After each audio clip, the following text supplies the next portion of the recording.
Hello, my little beefcakes. Today, we will be going to the gym together.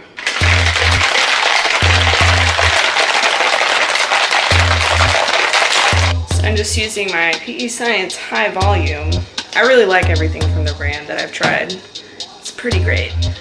I like this stuff because it doesn't have any caffeine in it, and I already drink like way too much caffeine, so I don't need that before I go to the gym.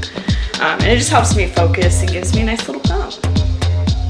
Today we'll be doing chest and a little bit of shoulders, mostly push stuff, maybe some pull-ups, probably core. So let's go. Oh look, we're at the gym. I just started warming up by doing some side squats and stretching a little bit. Doing all upper body, but it still felt good on my hips to do some leg stretches. And I usually just kind of start out with like a dynamic stretching warm-up. I don't do too much. I've noticed when I've done a lot more mobility drills and stuff, my muscles get too fatigued and it takes away from my bigger movements. So just simple stuff, arm circles, gets the blood flowing. And then I'll do a couple things with resistance band. I started doing these band pull-aparts a lot. Feels pretty good on my shoulders. I do it between bench sets as well, which seems to help keep everything loose. And then I'll go through some shoulder inlocates and dislocates with the band, which seems to work a little bit better as a warm-up than using a dowel or weighted dowel. In this workout, I'm not going to show you every single set of every exercise because that would be just thoroughly boring. And also something I want to note, bench is the central movement in this workout and it's my weakest lift. I would love to get back to doing bench twice a week, but for right now, just fitting it in once a week is about all I can do.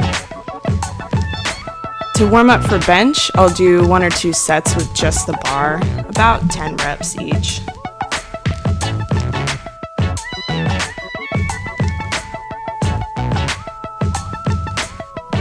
Then I continue to warm up with progressively more weight until I make it up to my working sets.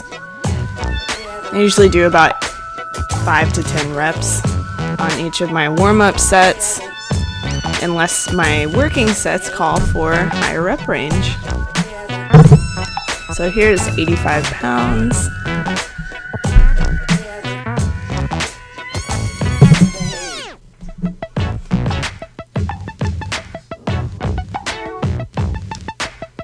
So while I'm warming up, let's take a minute to talk about the bench arch, which may be foreign to many of you who aren't powerlifters. No, it is not dangerous. It is actually a powerlifting technique to help reduce the range of motion so that you can lift more weight.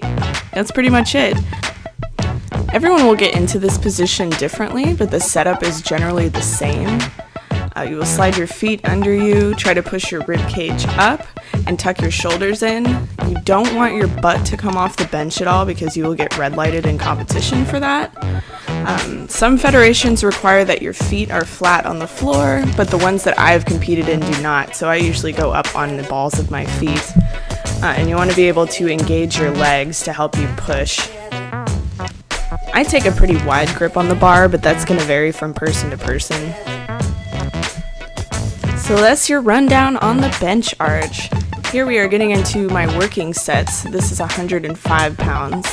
I was hoping to be able to do these for sets of 5, as I had done either 2 weeks ago or last week, but today it was only triples, and that's okay. Sometimes you just have to go with the flow, even if you can't lift as much weight as you think you should or you want to, so I went with it. And then, as I said earlier, I've been doing the band pull-aparts between my sets, and it seems to help keep everything nice and loose. It doesn't make my bench go up dramatically, but it's a nice mobility drill. So here's another triple at 105 pounds. I guess just for reference sake, this is about 10 pounds under my body weight. I guess 5 to 10 pounds. I haven't weighed myself since I competed last. I'm assuming I'm still near my 123-pound weight class size. And now we move on to dips. I try to concentrate on getting a nice full range of motion and just really good form. I typically superset my dips with pull-ups. It's sort of a superset. I will rest between each set. Pseudo superset. That's a nice alliteration there. And then while I can do them on this machine, I like this bar better because I can grip it. Yes, I need to work on my grip strength. Also, my pull-up strength has gone down a lot, so I need to continue to improve that. So once I stopped going to Awaken Gymnastics, my pull-up strength went down. Yes, sorry for the kipping.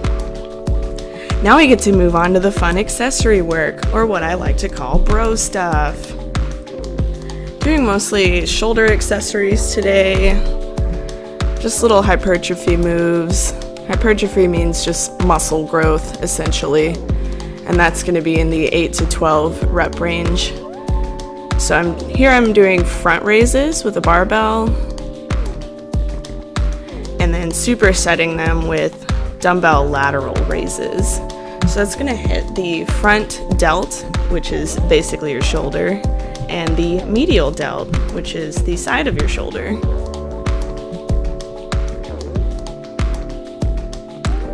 I did these for sets of 8. I usually try to hit 10 or 12, but this is one of those days where I took a 4-hour nap before I went to the gym, and also had been up pretty much all night because I decided not to sleep this week, apparently. So it definitely affected my abilities in the gym, as you could tell from bench earlier.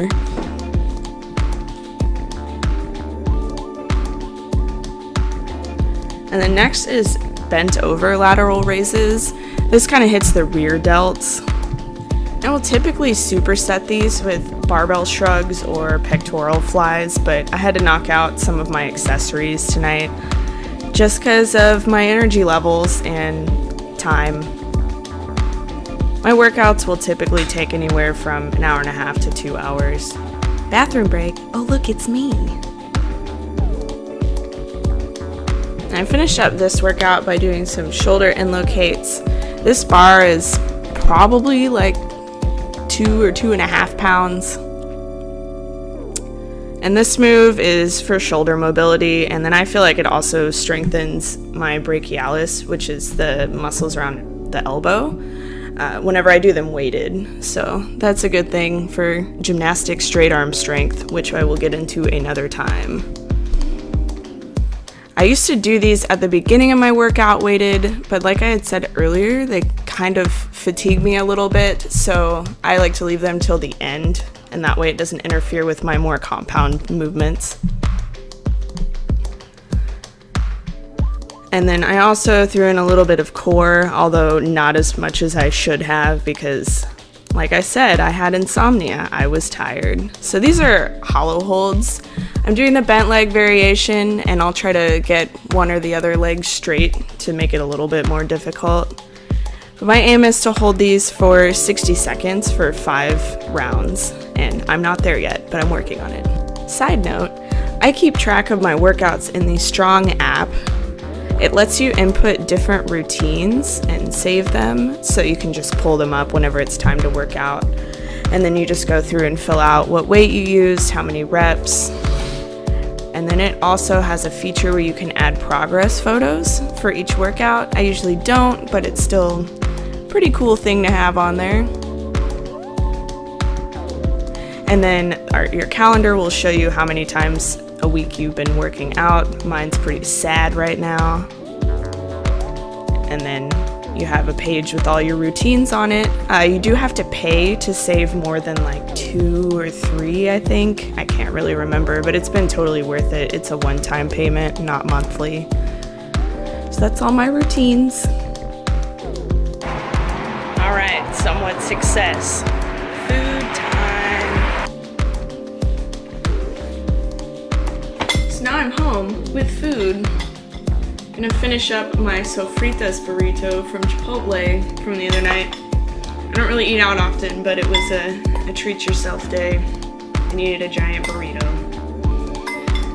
and this wasn't really that good to begin with, but I'm going to go ahead and attempt to drink a little bit more of it so it doesn't just sit around forever.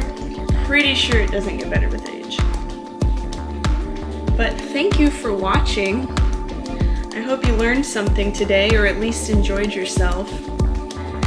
If you liked this video, please give it a thumbs up, comment, subscribe, all that jazz. If you want to find me on other social media, that is down below. I'll see you guys tomorrow.